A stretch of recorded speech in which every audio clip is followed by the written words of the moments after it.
जय श्री राधे। आत्मा त्वं गिरिजानदी सहचरा प्राणसरीरं गृहं पूजां ते विषयोग भोगरचना निद्रा समाधि स्थितम्। मेरे बंधुओं,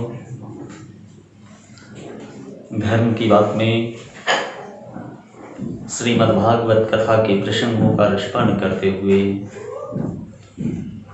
राजा परीक्षित सुखदेव जी महाराज के श्रीमुख से दक्ष प्रजापति भगवान शंकर के बीच विरोधाभास के प्रसंगों का रसपान कर रहे हैं। भगवान भोलेनाथ के बहुत समझाने के पश्चात भी माता पार्वती नहीं मानती है और पिता के यज्ञ में पहुंचती है। जैसे ही सती यज्ञ स्थल में पहुंचती है, दक्ष प्रजापति की अर्धांगिनी माता पार्वती से प्रेम पूर्वक मिलती है, किंतु दक्ष प्रजापति ने जैसे ही सती को देखा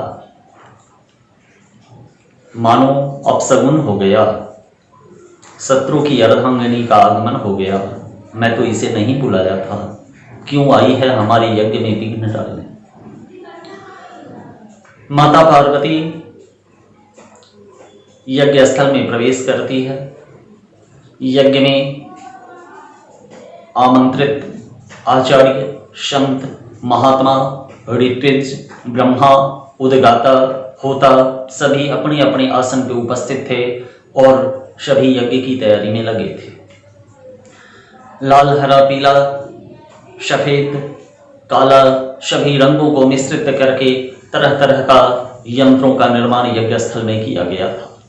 56 कोटि देवी देवता, 88,000 ऋषिगण को उस यज्ञ में स्थान दिया गया था, एकमात्र भगवान भोलेनाथ को छोड़कर।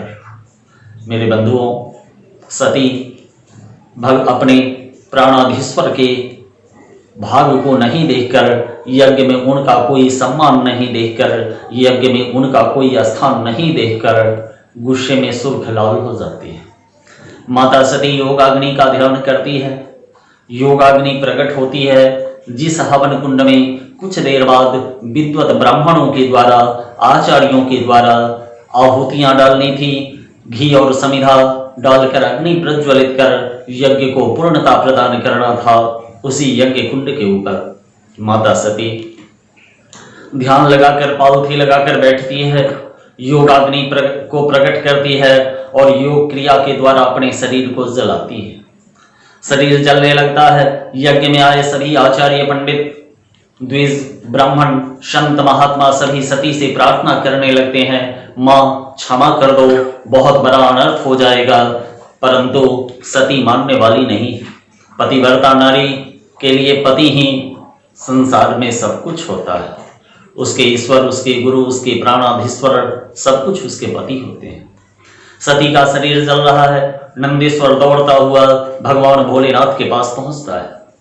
भगवान भोलेनाथ समाधि में बैठे हैं कैलाश पर्वत पे। उनका 2 नेत्र बंद है और तीसरा नेत्र खुला है। नंदी कहता है, स्वामी, माता अपने शरीर को योग क्रिया के द्वारा जला रही है। ये सुनकर भगवान भोलेनाथ का तीसरा नेत्र जो खुला है वह प्रलयंकर है।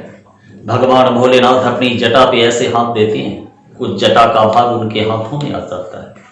सामने ऐसे भगवान भोलेनाथ उस जटा को छोड़ते हैं। वीरूपाक्ष, वीरभद्र, असंख्यात रुद्रगण प्रकट होते हैं और भगवान भोलेनाथ से कहते हैं, प्रभु क्या आदेश है।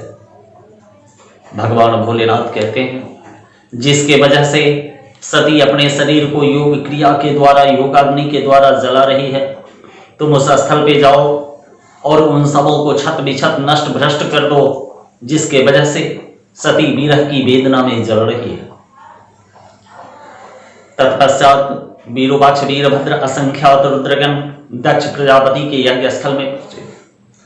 यज्ञ में जो कलश रखा गया था सबों को तोड़ फोड़ करना प्रारंभ कर दिया। यज्ञ मंडप को छत बिछत करना शुरू कर दिया। यज्ञ में आए सभी ब्राह्मण, संत, महात्मा अपने प्राणों की रक्षा करने हेतु वहां से प्रस्थान करने लगे, भागने लगे। और कुछ छुप कर देखने लगे दक्ष प्रजापति की कैसे दुर्गति होती है। विरूपाक्ष वीरभद्र ने दक्ष प्रजापति के शरीर से मस्तक को अलग कर दिया। रुधिर की धाराएं बहने लगी। जिस हवन कुंड में आहुति और साकल डालनी थी, उसी हवन कुंड में रुधिर मांस हड्डियों से वह भर गया। धरती पे त्राही त्राही मच गई। सभी देवता लोग आपस में कोलाहल करने लगे। सभी भगवान शंकर की स्तुति करते हुए कैलाश पर्वत पे पहुंचे। सबने भगवान शंकर की वंदना की। भगवान शंकर समाधि से बाहर आए और इन प्रसंगों को सुनकर भगवान भोलेनाथ को बहुत दुख हुआ। भगवान भोलेनाथ दक्ष प्रजापति के यज्ञ स्थल पे पहुंचे। यज्ञ स्थल पे आए तो उन्होंने देखा सती का कंकाल हवन कुंड के ऊपर जल रहा है। दक्ष प्रजापति के शरीर से रुधिर की धाराएं बह रही है। पूरा यज्ञ स्थल नष्ट भ्रष्ट है। सती के शरीर को जैसे ही भगवान भोलेनाथ ने अपने हाथों में लिया, भगवान भोलेनाथ ने तांडव नृत्य प्रारंभ किया। ऐसा नृत्य मेरे बंधुओं, जिसका वर्णन कर पाने में स्वयं वेद व्यास जी भी सक्षम नहीं है। हम सामान्य मनुष्य उसके बारे में कैसे बता सकते हैं, कैसे चर्चा कर सकते हैं। सभी देवता स्तुति वंदना करते हुए भगवान भोलेनाथ को समझाने का प्रयत्न किया, पर भगवान भोलेनाथ शांत नहीं हो रहे थे। फिर भगवान विष्णु ने अपने सुदर्शन चक्र को थामा और सती के अंगों का छोटे छोटे टुकड़ों में विभाजित करना प्रारंभ कर दिया। सती के शरीर का जहां जहां अंग गिरा, वह सब सिद्ध शक्ति पीठ के रूप में जगत प्रसिद्ध हुआ। वहां पे जाकर सनातन धर्मानुरागी उनका दर्शन पूजन कर अपने मनुष्य जीवन को सफल करते हैं। मेरे बंधुओं, सती का योग क्रिया के द्वारा जलना एक लीला थी, परंतु हम मनुष्यों के उद्धार का सबसे बड़ा साधन था। परमात्मा के द्वारा किया गया कोई भी कार्य सामान्य नहीं होता है, वह अद्वितीय और अलौकिक होता है। भगवान शंकर के हाथों से सती का संपूर्ण शरीर का अंग धीरे धीरे कटकर पूरे संसार में व्याप्त हो गया। मूलतः 108 स्थानों पे सती के शरीर का अंग गिरा। जहां भी अंग गिरा वह सिद्ध पीठ बना और सब जगह स्वतः भगवान भोलेनाथ का शिवलिंग प्रकट हुआ। क्योंकि शक्ति के बिना शिव अधूरे हैं और शिव के बिना शक्ति अधूरे हैं। फिर देवताओं ने भगवान शंकर की वंदना की, उनसे आग्रह किया, महाराज दक्ष प्रजापति ने तो गलत किया, उसकी सजा उसे मिली, परंतु यह तो यज्ञ कर रहा था, इसको गति कैसे मिलेगी? यज्ञ करने वाले प्राणी को अगर इस तरह के कष्टों का सामना करना होगा तो फिर कोई यज्ञ कैसे करेगा? भगवान शंकर ने दक्ष प्रजापति के मस्तक पे बकरे के सर को जोड़ा और पुनः यज्ञ मंडप को व्यवस्थित करके भगवान शंकर को उस यज्ञ का प्रधान बनाकर उस यज्ञ को प्रारंभ किया गया। फिर दक्ष प्रजापति को गति मिली।